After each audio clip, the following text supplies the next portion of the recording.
Oke, baik. Terima kasih atas waktu dan kesempatan yang saya peroleh. Di sini saya akan menjelaskan pekian adat yang berasal dari Kabupaten Timor Tengah Selatan.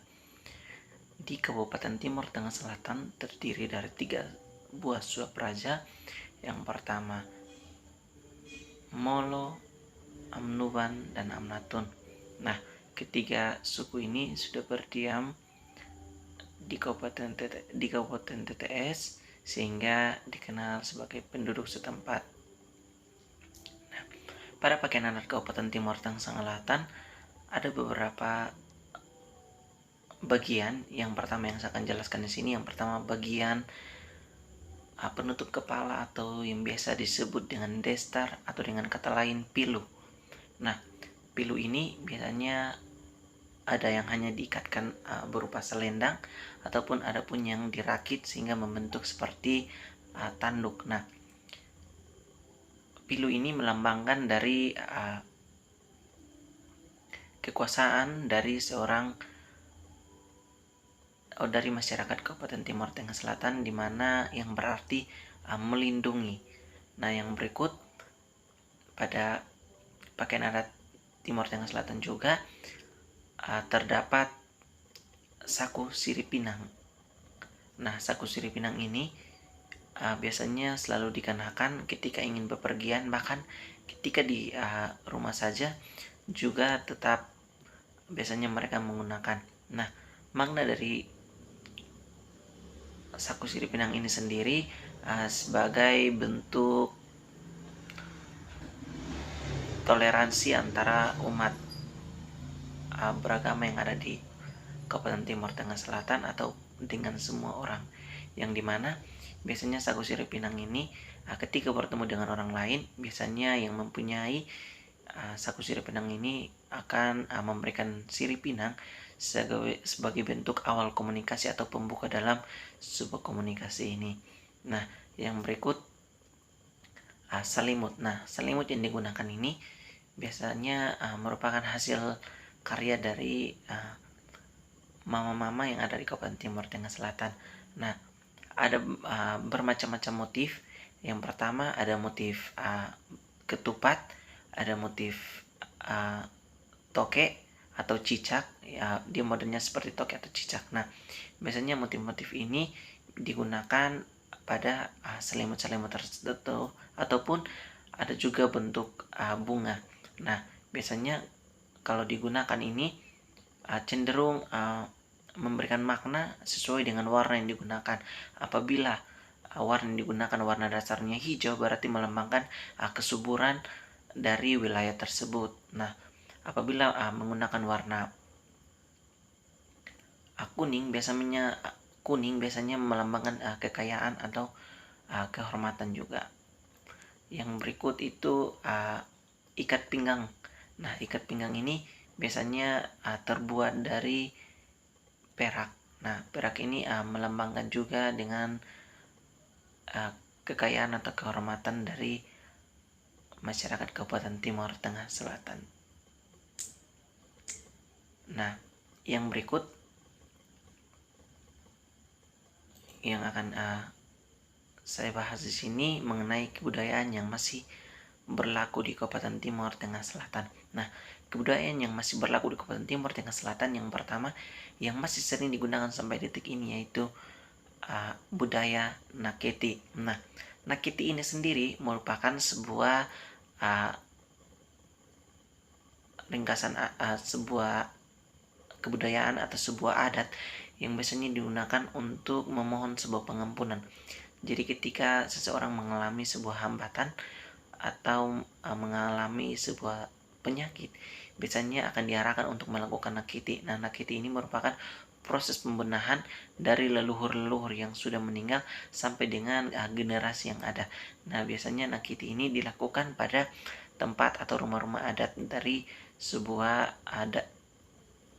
daerah atau dari mana orang itu berasal atau dari suku mana orang itu berasal, biasanya nakiti ini akan berlangsung. Nah, yang berikut budaya yang berikut yaitu budaya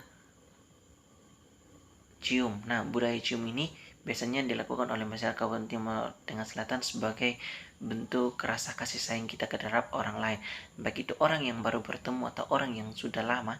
Ketika bertemu biasanya selalu membangun atau membangun komunikasi dengan memberikan ciuman berupa sentuhan hidung.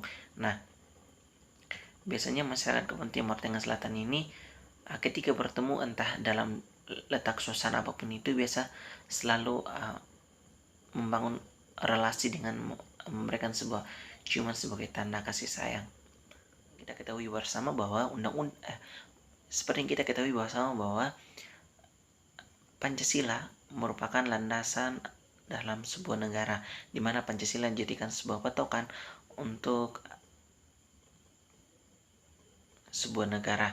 Nah, dalam pengembangan Pancasila itu sendiri, dalam butir-butir Pancasila ini sendiri terdapat 5 butir Pancasila yang dimana pengembangannya itu ketika dikaitkan dengan kebudayaan memiliki tolak ukur yang sama atau memiliki keterkaitan yang sama. Artinya mereka saling membutuhkan antara satu dengan yang lain. Contohnya yang akan saya berikan di sini adalah kebudayaan yang pertama, yaitu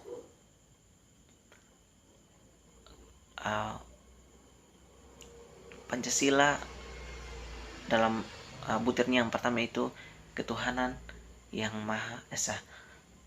Nah, ketika berbicara mengenai ketuhanan yang Maha Esa, seperti yang kita ketahui bersama bahwa ketuhanan yang Maha Esa artinya memberikan kesempatan kepada setiap orang untuk memeluk agamanya masing-masing, artinya diberikan kebebasan. Nah, ketika yang tadi sudah seperti katakan bahwa yang di awal saya juga katakan bahwa masyarakat Kabupaten Timur Tengah Selatan masih memegang prinsip yaitu nakiti atau proses pembenahan, yang dimana melakukan sebuah pembenahan dari leluhur. Nah, ini memberikan kesempatan kepada seluruh masyarakat ini, dimana semua ini mempunyai kesempatan tanpa dibatasi.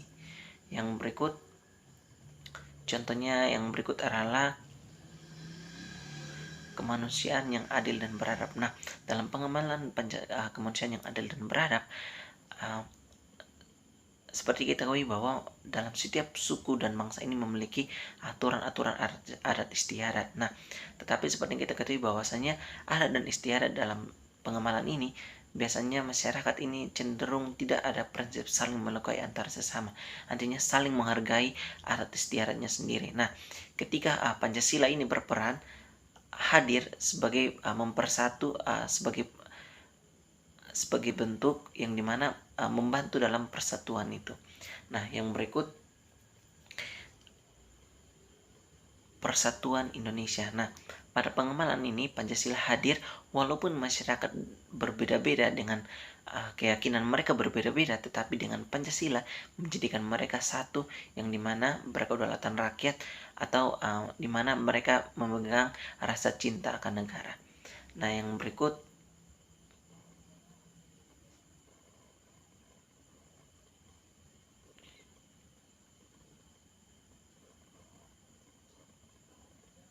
kerakyatan yang dipimpin oleh hikmat kebijaksanaan dalam permusyawaratan perwakilan. Nah, pada tahap ini masyarakat dalam satu pemerintahan cenderung masih memiliki kepala suku. Nah, biasanya ketika ingin memberikan kesempatan memberikan musyawarah, biasanya mereka memilih sebuah perwakilan yang dipercayakan untuk menyampaikan aspirasi mereka kepada pemerintah melalui perwakilan rakyat ini. Nah, yang berikut keadilan sosial bagi seluruh rakyat Indonesia. Artinya dalam pengamalan ini semua masyarakat memiliki keadilan yang sama tanpa pemberdaannya, semua menjalani rasa hormat yang sama tanpa adanya rasa ego yang melebihi dari rasa cinta akan kebersamaan. Nah, yang berikut, bagaimana mengamalkan Pancasila dalam kebudayaan? Nah, seperti yang sudah saya katakan bahwa dalam pengamalan Pancasila ini, antara kebudayaan dan Pancasila memiliki peran yang saling berkaitan. Oleh sebab itu, dalam mengamalkan Pancasila, menjadikan Pancasila sebagai dasar, dan kemudian menjadikan kebudayaan sebagai pembungkus dalam Pancasila ini sendiri. Ini saja dari saya, sekian dan terima kasih.